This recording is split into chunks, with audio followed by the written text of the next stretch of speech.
Hello, everyone. This is Dr. Sarah Sue here. I'm a naturopathic doctor. And if I could sum up the type of work I do into one statement, it would be that I teach people how to take care of themselves.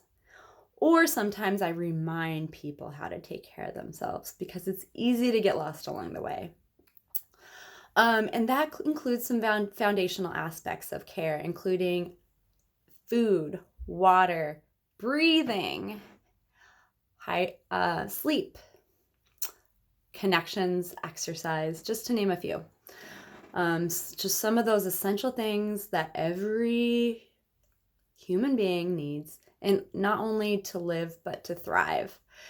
And I really love bringing these concepts into teaching children, whether it is my 2.5-year-old son, whether it is other children, other patients that I've worked with, of connecting mindfulness with self-care.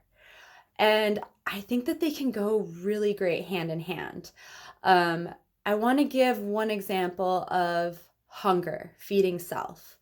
So, first of all, because this one of the first steps of mindfulness and a lot of these self-soothing calming practices starts with simply being aware of our body, entering into our body, because so much of the time we are so stuck up here in our head, or we're like stuck in it like some hurricane emotional response that just like takes us over. I'm sure any parent can attest to that kind of experience and witnessing that with their children or even with themselves, because this does not discriminate upon age groups. And the first step of mindfulness is really just getting into the body and understanding what the sensations and what the body's trying to tell us. And last night, I was laying my 2.5-year-old down for bed, and after about almost 45 minutes of fidgeting, and I could tell him earnestly trying as hard as he could to go to sleep, he finally got up and walked over to where we keep some snacks for when he wakes up really hungry in the middle of the night, and started eating them. And he refused dinner that night. He did not want to eat. He turned down not only dinner, but some of the snacks that we had offered, because he was so excited playing with all these new things and toys for Christmas. And I was just like, oh, you were really excited about all those things. I could tell, because you didn't even want to look at us when you answered the question. You really just wanted to keep playing. And he's like, yeah. I'm like, did you even check in with your body or your tummy? Because I've showed my son where his tummy is and explained to him where food goes. I'm like, did you even notice if you were hungry or not? And he was like, no. And I mean, granted, I'm asking leading questions, so he's not always gonna disagree with me with these.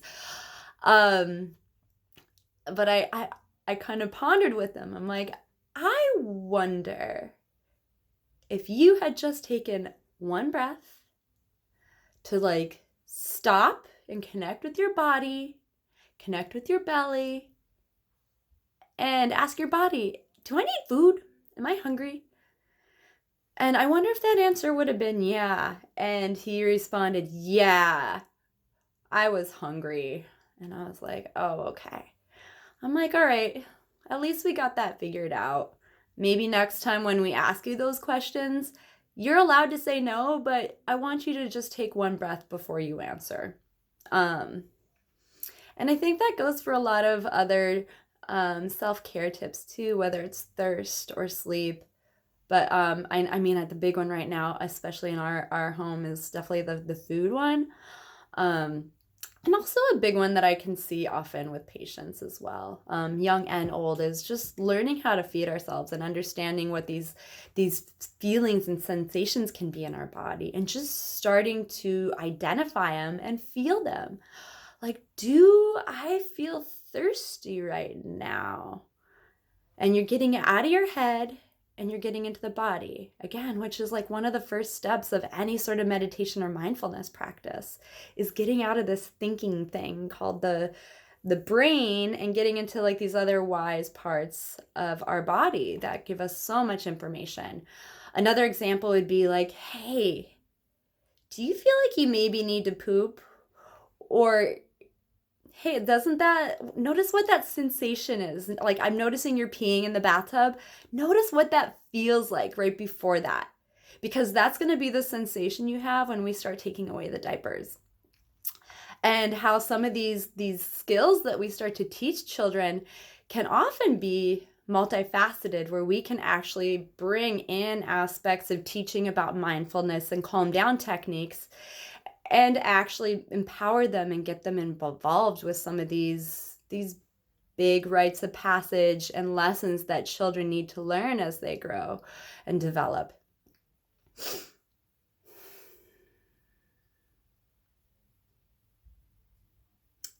I'm just thinking if there's any other important points I would like to share with this particular message. I mean, this can come up with any conversation, really. It doesn't necessarily have to be around food. It doesn't necessarily have to be around pottying. Sometimes if you can even catch it in happy moments. Like, my son loves doing quirky, excited things when he's happy, like snorting.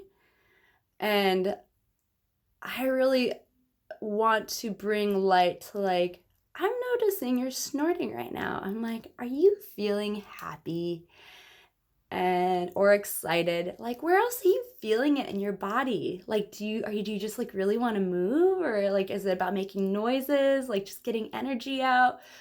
And just giving them some dialogue and context for how they can relate to how they're feeling emotionally to what they're feeling in their body. And even more advanced would be what kind of behaviors and actions they're doing and how they correlate with how they're feeling emotionally and in their body.